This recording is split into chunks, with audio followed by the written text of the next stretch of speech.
As Eskom, we hope that henceforth none shall dare stand on a podium and proclaim that Eskom never shouted loud enough about the real and challenging picture of security of electricity supply in South Africa. The tariff application got South Africans to have the right conversations about electricity. Chairperson, the conversation we have had throughout these hearings will prove to be time well spent if they are followed by correct choices and action on the part of all South Africans.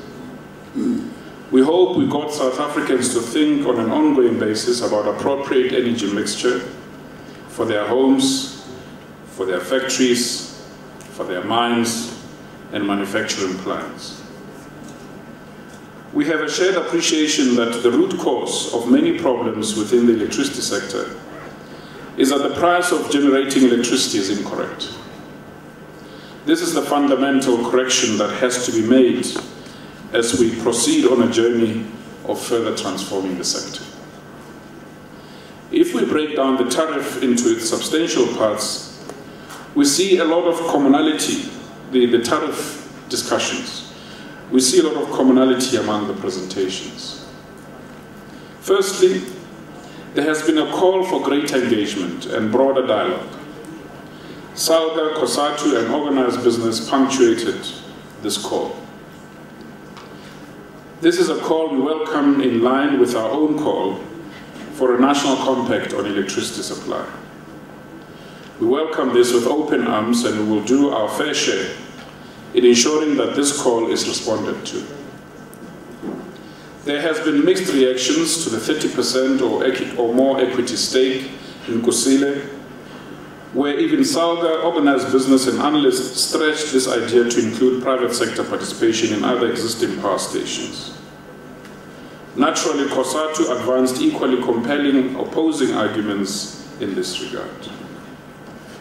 We advise all key stakeholders to make formal representations to the Eskom Holding Board and the shareholder in this regard. Dialogue to be meaningful requires the absence of dogma from all players across the board. There's definite acknowledgement, Chairperson, that our primary energy and operation costs must be recovered. We acknowledge that there are ongoing opportunities to seek and achieve efficiencies and savings. What also came as commonality from all these presentations that we've heard in the last 10 days, including these last 2 days, there's commonality around the fact that there's a real need to have funds available to either replace our current asset base at the end of its life or replace such with other renewable energies. There has been acknowledgement that the cost of these technologies is indeed more expensive currently. In terms of yielding returns on assets employed, there's an appreciation that firstly, current funding obligations, loans and interest need to be repaid.